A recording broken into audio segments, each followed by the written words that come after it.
Capítulo 5. Princípios bíblicos para ofertas específicas. Arival Dias Casimiro. Há cristãos que defendem diferenças entre o ofertar no Antigo Testamento e o ofertar no Novo. Isso, em parte, é verdade considerando aquelas ofertas da lei cerimonial, as ofertas dos sacrifícios, Levítico 1 a 7, e a oferta do dia da expiação, Levítico 16. Todas essas ofertas apontavam para Cristo e se cumpriram nele. Ora, todo sacerdote se apresenta dia após dia a exercer o serviço sagrado e a oferecer muitas vezes os mesmos sacrifícios que nunca jamais podem remover pecados. Jesus, porém, tendo oferecido para sempre um único sacrifício pelos pecados, assentou-se à destra de Deus. Hebreus 10, 11 e 12. Jesus ofereceu para sempre o único sacrifício que produz a remissão definitiva do pecado. Precisamos nos lembrar de que os crentes do Antigo Testamento também estavam sob o pacto da graça. Todos eles foram salvos pela graça, mediante a fé e por causa do sacrifício de Jesus. Portanto, existem princípios espirituais da graça de Deus no Antigo e no Novo Testamentos. Os pastores de Westminster afirmaram: não há, pois, dois pactos da graça diferentes em substância, mas um e o mesmo sob várias dispensações. E no ensino bíblico acerca das ofertas, há princípios que foram ensinados no Antigo Testamento e que continuam no Novo Testamento. A doutrina da mordomia é a base teológica que sustenta todo tipo de contribuição a Deus em toda a Bíblia. O conceito do crente como mordomo de Deus não é uma novidade teológica do Novo Testamento. O crente do Antigo Testamento era também um mordomo do Senhor que entregava dízimos e ofertas. O dízimo é o padrão divino de contribuição para o povo de Deus na antiga e na nova aliança. Historicamente, o dízimo existiu antes da lei no sacerdócio de Melquisedeque, durante a lei no sacerdócio levítico e após a lei no sacerdócio de Jesus Cristo. Hebreus 7, 9 a 28. Entregar o dízimo é reconhecer o senhorio de Cristo sobre tudo o que existe e principalmente sobre os bens que ele nos confia para administrar. O dízimo é o ponto de partida para uma generosidade radical que foi praticada pelos cristãos. Atos 2, 45, 4, 32 a 37. Tanto em Israel quanto na igreja, o dízimo tem como objetivo principal sustentar o ministério sagrado. No Antigo Testamento, os levitas eram sustentados pelos dízimos do povo. Disse também o Senhor a Arão: na sua terra herança nenhuma terás, e no meio deles nenhuma porção terás. Eu sou a tua porção e a tua herança no meio dos filhos de Israel. Aos filhos de Levi dei todos os dízimos em Israel por herança pelo serviço que prestam, serviço da tenda da congregação, Números 18, 20 e 21.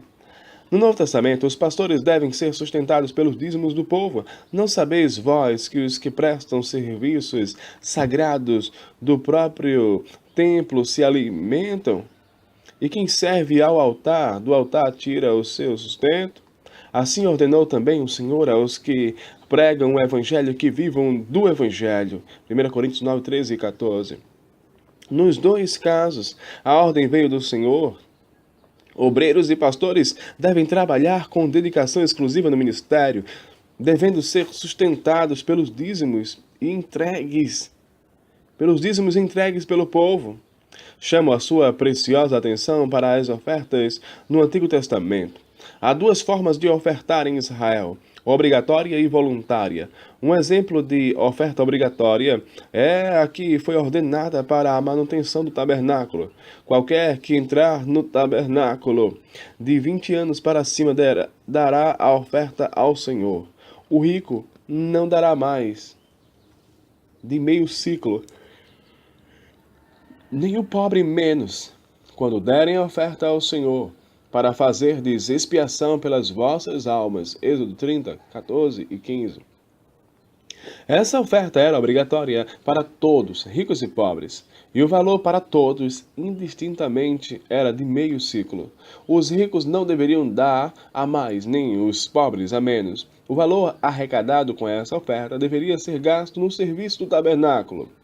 Essa oferta foi transformada em imposto anual do templo e obrigatória a todo judeu.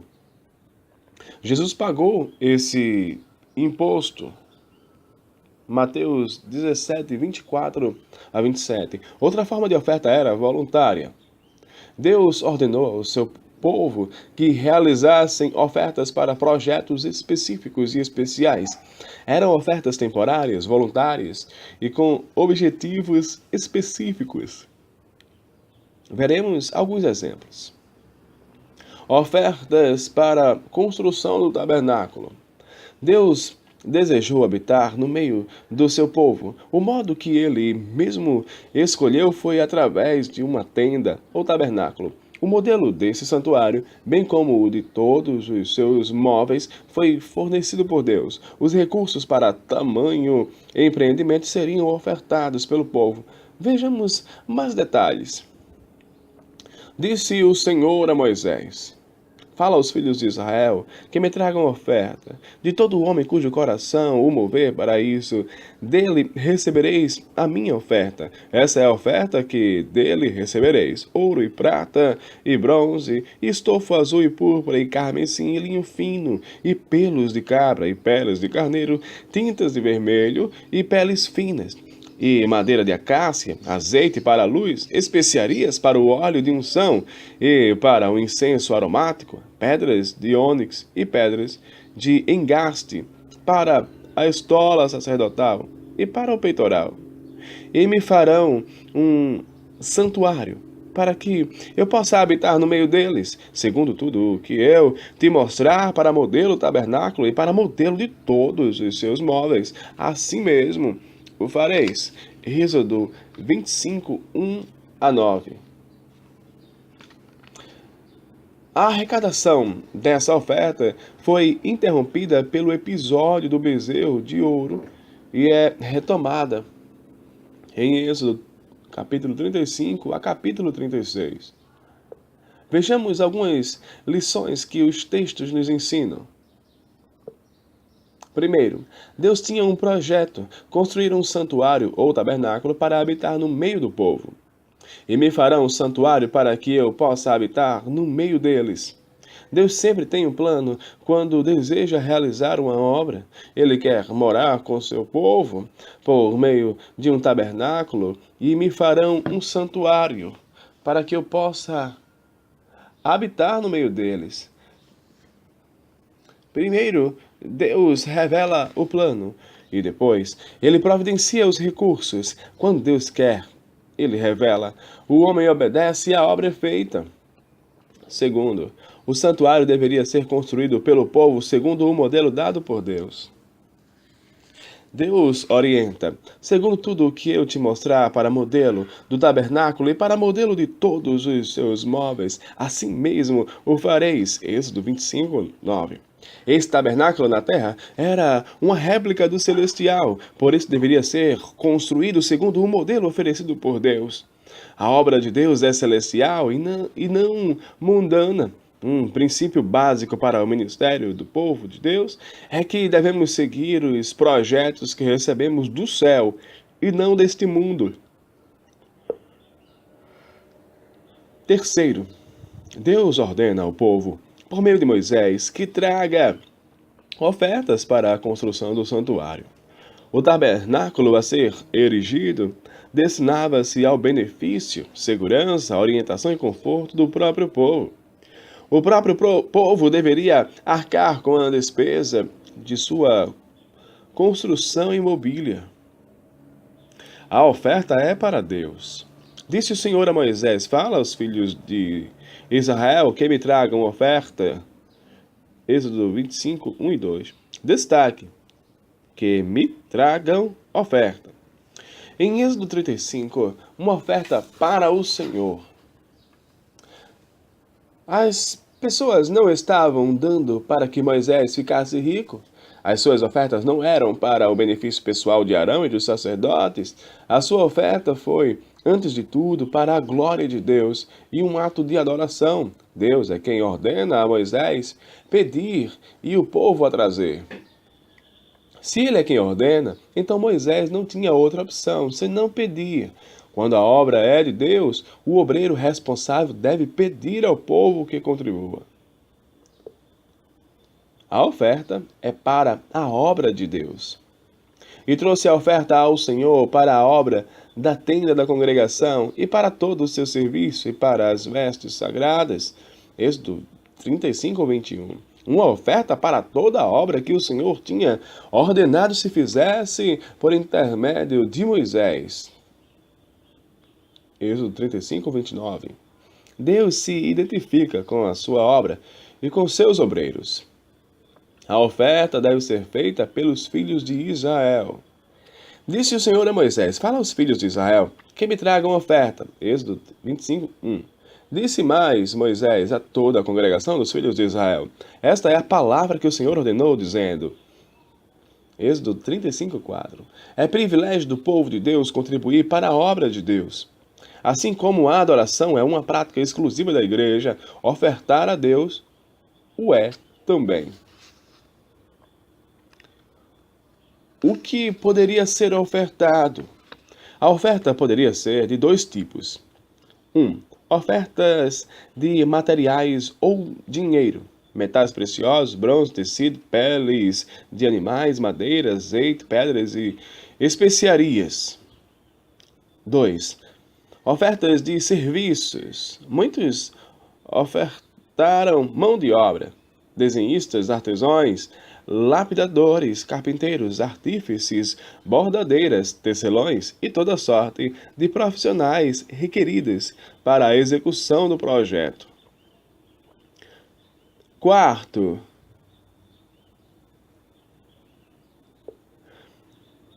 Como o povo deveria ofertar? De coração, de todo homem cujo coração mover para isso. Êxodo 25, 2. O verbo hebraico voluntariamente, nadaab, descreve o desejo livre e voluntário de coração para dar. É entregar-se e oferecer-se a si mesmo ou os próprios recursos para a obra do Senhor. Trata-se de ação que nasce no coração de forma espontânea. A frase é repetida. E veio todo o homem cujo coração o moveu e cujo espírito o impeliu, e trouxe a oferta ao Senhor. Êxodo 35, 21. Os filhos de Israel trouxeram oferta voluntária ao Senhor, a saber, todo homem e mulher cujo coração os dispôs para trazerem uma oferta. Daquilo que tinha, tomai do que tendes uma oferta para o Senhor. Êxodo 35, 5. Deus primeiro nos dá, para depois nos pedir. Ele nunca pede aquilo que não temos. Os judeus tinham recursos que receberam dos egípcios, objetos de ouro e de prata, roupas e tecidos. Êxodo 3, 22, 11, 2. E o Senhor fez que seu povo encontrasse favor da parte dos egípcios, de maneira que estes lhes deram o que pediram, e despojaram os egípcios. Individualmente, cada um, Êxodo 35, verso 5. Deus quer que cada filho tenha o privilégio de contribuir. Ele nos escolheu, nos chamou e nos salvou individualmente. Ele deseja que experimentemos pessoalmente. Mas bem-aventurado é dar e receber. Voluntariamente. Voluntariamente, o trará. Indica que a oferta seria espontânea e não derivada de coação. A motivação de quem oferta é muito importante para Deus. De forma pensada, então toda a congregação dos filhos de Israel saiu da presença de Moisés. Êxodo 35, 20. Depois de pedir a oferta, Moisés dispensou o povo para que cada um voltasse para a sua tenda. O povo não foi coagido, constrangido e pressionado a ofertar.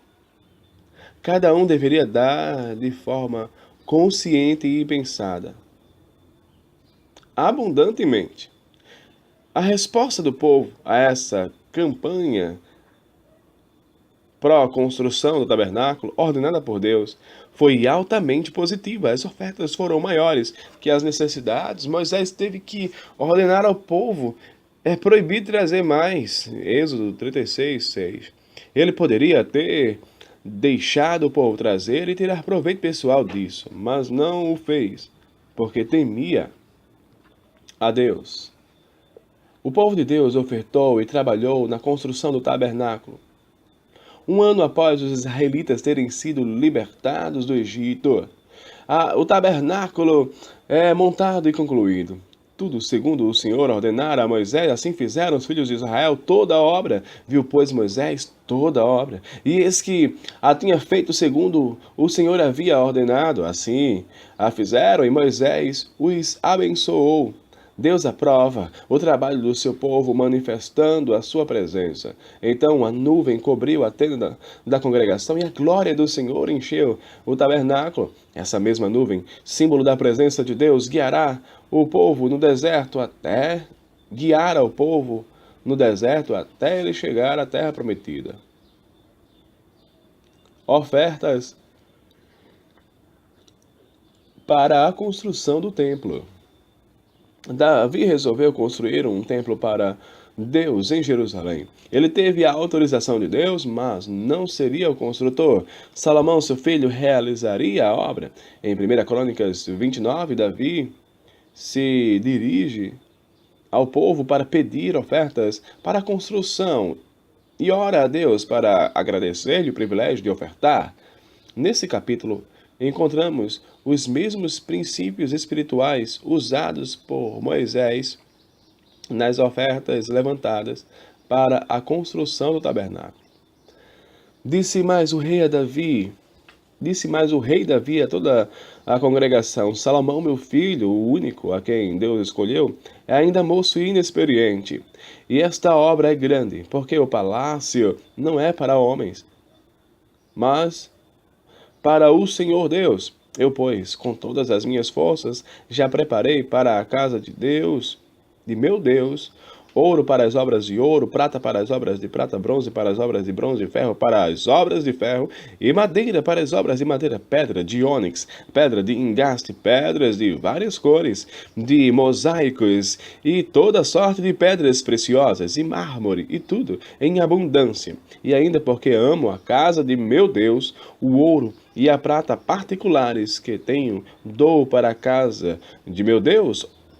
Afora tudo quanto preparei para o santuário, 3.000 talentos de ouro, do ouro de Ofir, e 7.000 talentos de prata purificada, para cobrir as paredes das casas, ouro para os objetos de ouro e prata para os de prata, e para toda a obra de mão dos artífices. Quem, pois, está disposto hoje a trazer ofertas liberalmente ao Senhor?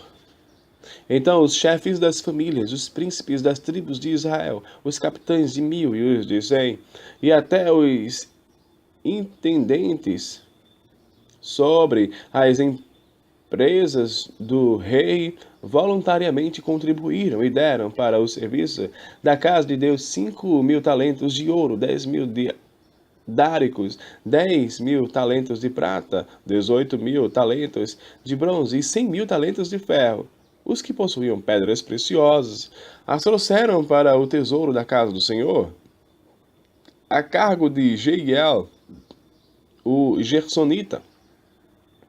O povo se alegrou com tudo o que se fez voluntariamente, porque de coração íntegro deram eles liberalmente ao Senhor. Também o rei Davi se alegrou com grande júbilo. Primeiro, as ofertas seriam para o Senhor e para a sua obra.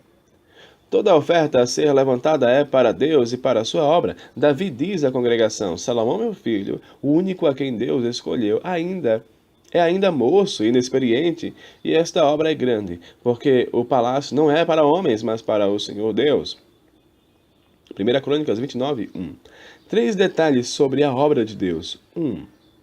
Ela é feita pelos seus escolhidos. Salomão foi escolhido para fazer ou liderar a construção, mas quem contribui e faz a obra é o povo escolhido de Deus.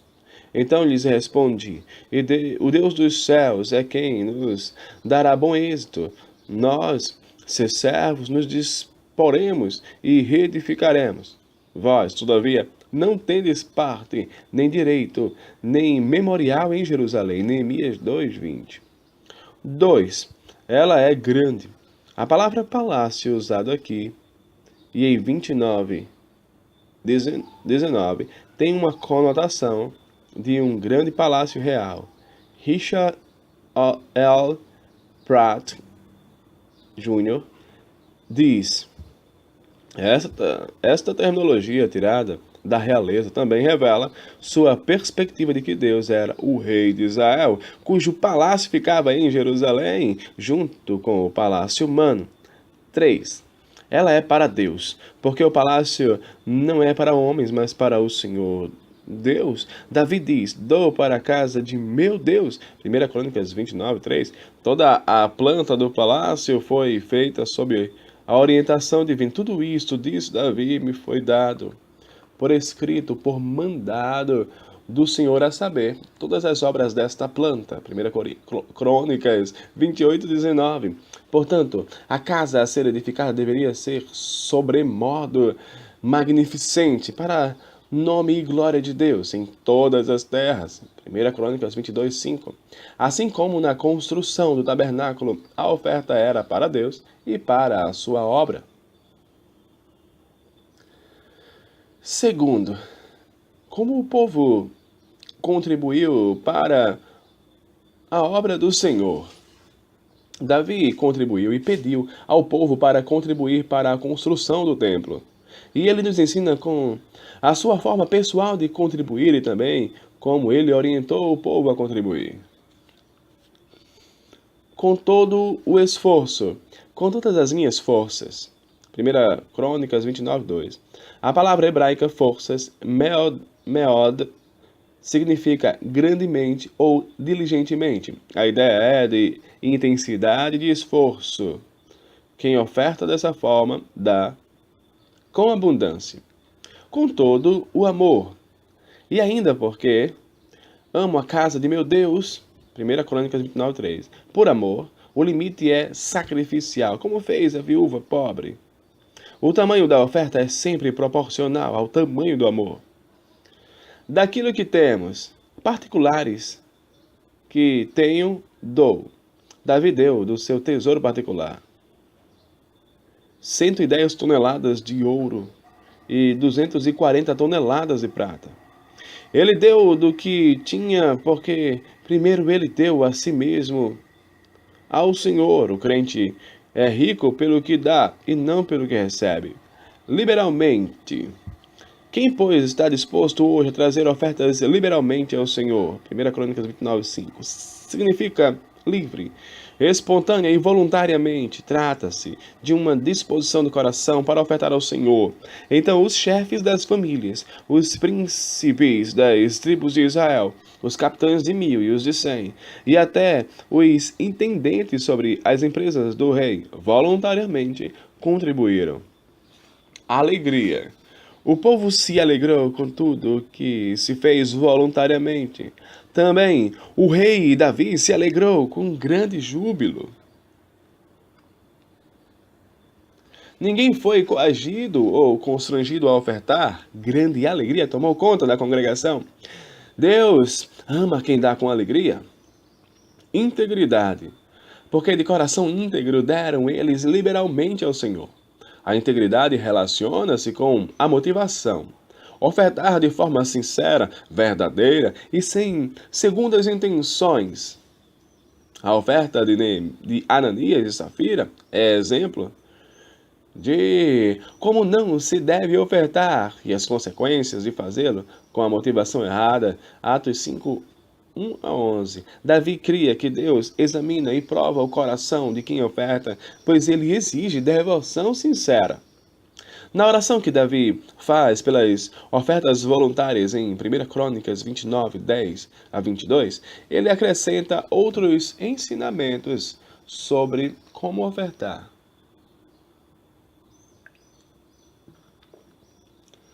Ofertar é um ato de devoção e louvor.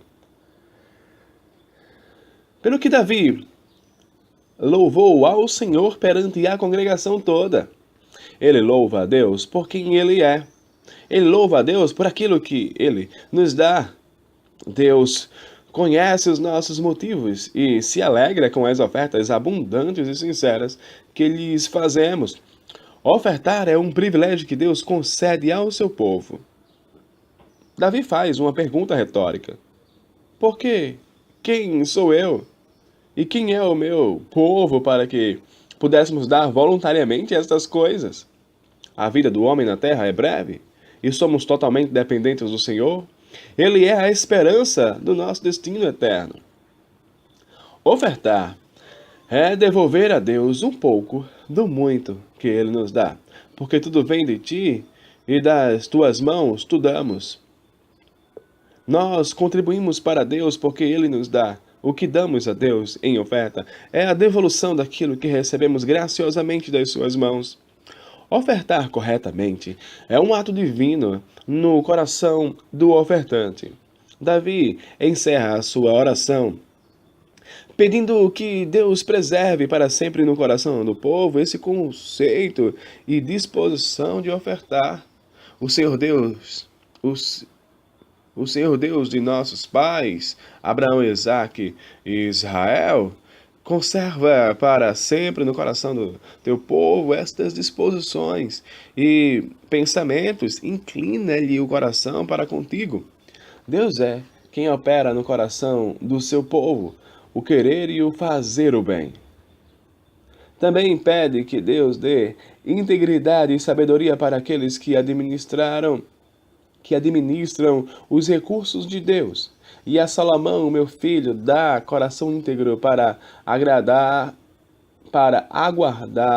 os teus, para guardar os teus mandamentos, os teus testemunhos e os teus estatutos, fazendo tudo para edificar este palácio para o qual providenciei. Os princípios que aparecem no levantamento das ofertas para a construção do templo são os mesmos que estão presentes na construção do tabernáculo. As ofertas foram feitas a Deus e a sua obra. Elas foram feitas individualmente, conforme as posses do ofertante, de forma voluntária, com alegria e excelência e generosidade. Elas eram realizadas para alcançar um propósito e como privilégio exclusivo do povo de Deus. Ofertas para os pobres da Judéia. Os princípios para ofertar no Antigo Testamento continuam no Novo Testamento. Podemos observar isso na oferta que Paulo levantou para os crentes necessitados da Judéia. Ao ter o seu apostolado reconhecido pelos líderes de Jerusalém, Paulo recebeu uma única recomendação, recomendando-nos somente que nos lembrássemos dos pobres, o que também me esforcei por fazer, Gálatas 2:10, diante da grande fome que se abateu sobre os crentes judeus durante o reinado do imperador Cláudio. Paulo incenta uma grande coleta entre as igrejas gentílicas em favor dos santos da igreja em Jerusalém. Paulo viu no uso do dinheiro uma expressão da vida de comunhão com Cristo. Judeus e gentios unidos numa mesma fé, no mesmo batismo, sob o mesmo Senhor e Deus, e na mesma igreja. Paulo nos fala mais acerca dessa coleta para os pobres. Quanto à coleta para os santos, fazei vós também, como ordenei às igrejas da Galácia.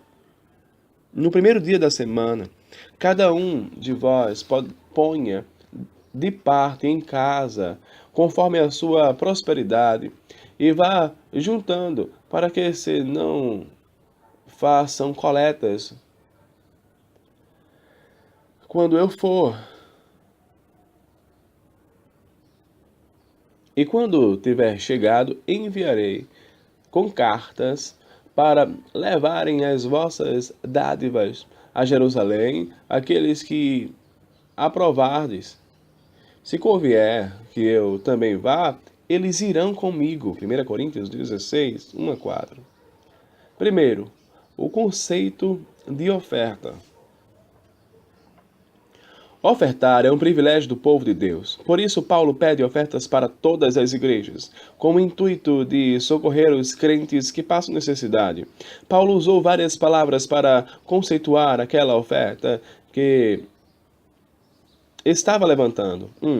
Coleta, logeia. Significa uma contribuição feita nos templos religiosos. Segundo William Barclay, era o oposto de um imposto. Era uma maneira de ofertar extraordinariamente. Ofertar é uma forma de abençoar o outro que precisa. 2. Graça. Charis. Descreve um dom ou privilégio imerecido. O contribuir deve ser visto como um favor concedido por Deus. A palavra dádiva, charis, significa um dom, um presente. Por isso, quem dá é mais bem-aventurado, mais abençoado e mais feliz. Atos 20, 35. 3. Comunhão, koinonia, traduzido por participarem ou partilharem. O ato de ofertar é partilhar com o outro os seus bens. 2 Coríntios 8:4. 4. Serviço, diaconia. Indica que a oferta é um serviço prático, uma assistência, um ministério contínuo do cristão. 5. Liturgia, leiturgia. Traduz a oferta como um ato de culto, um serviço em forma de adoração voluntária.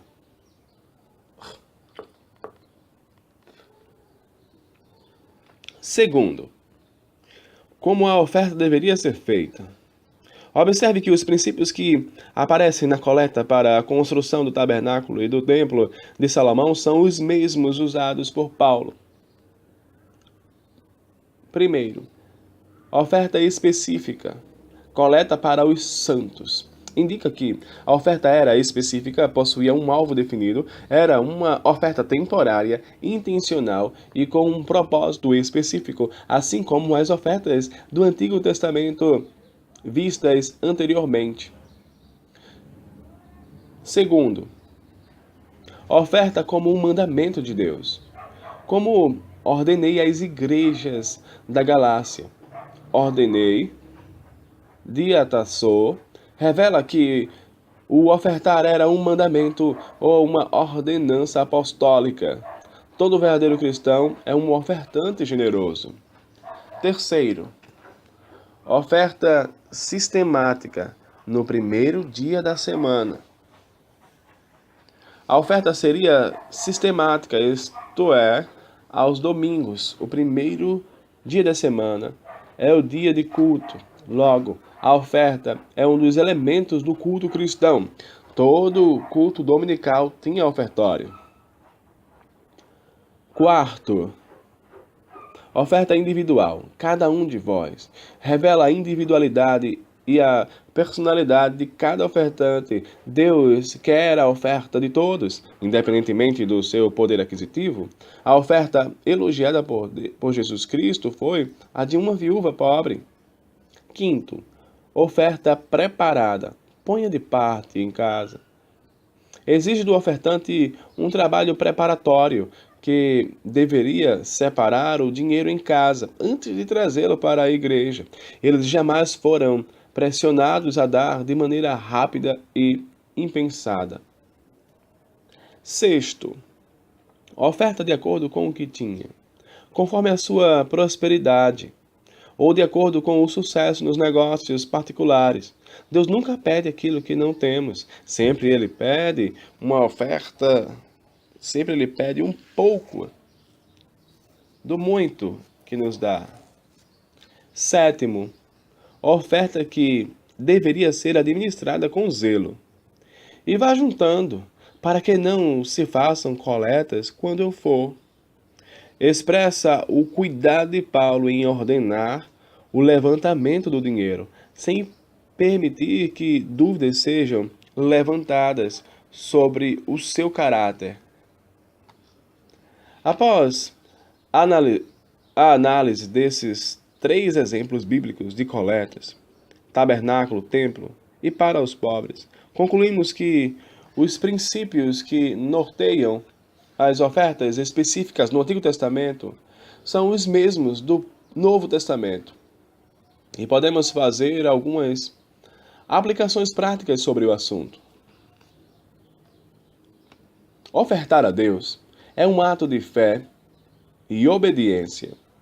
É um privilégio exclusivo do povo de Deus, tanto da antiga aliança como da nova aliança, tanto daqueles que viveram antes de Cristo, como daqueles que viveram depois de Cristo. O incrédulo jamais entenderá isso e sempre criticará os que ofertam. Ofertar a Deus é um ato de culto. Adoramos a Deus com o que somos e temos. As nossas ofertas são sacrifícios espirituais ao Senhor. Todas as igrejas verdadeiras devem ter o ofertório como parte integrante de culto. Pregar, ensinar e tirar ofertas na igreja não devem ser motivos de constrangimento para pastores e líderes. Ensinar a palavra ao povo de Deus é um dever e uma responsabilidade muito grande. Prega a palavra, insta, quer seja oportuno, quer não, corrige, repreende, exorta, com toda a longanimidade e doutrina, pois haverá tempo em que não suportarão a sã doutrina. Pelo contrário, cercar-se-ão de mestres segundo as suas próprias cobiças, como que sentindo coceira nos ouvidos, e se recusarão a dar ouvidos à verdade, entregando-se às fábulas. 2 Timóteo 4, 2 a 4. Ofertar a Deus é um ato voluntário, espontâneo e liberal. Oferte individualmente conforme a sua prosperidade e de forma sistemática. Oferte com amor, alegria e generosidade para o progresso da obra de Deus. Fuja de qualquer igreja ou líder religioso que o pressione ou o constranja a dar dinheiro. Rejeite qualquer tipo de barganha de dinheiro por vãs esperanças.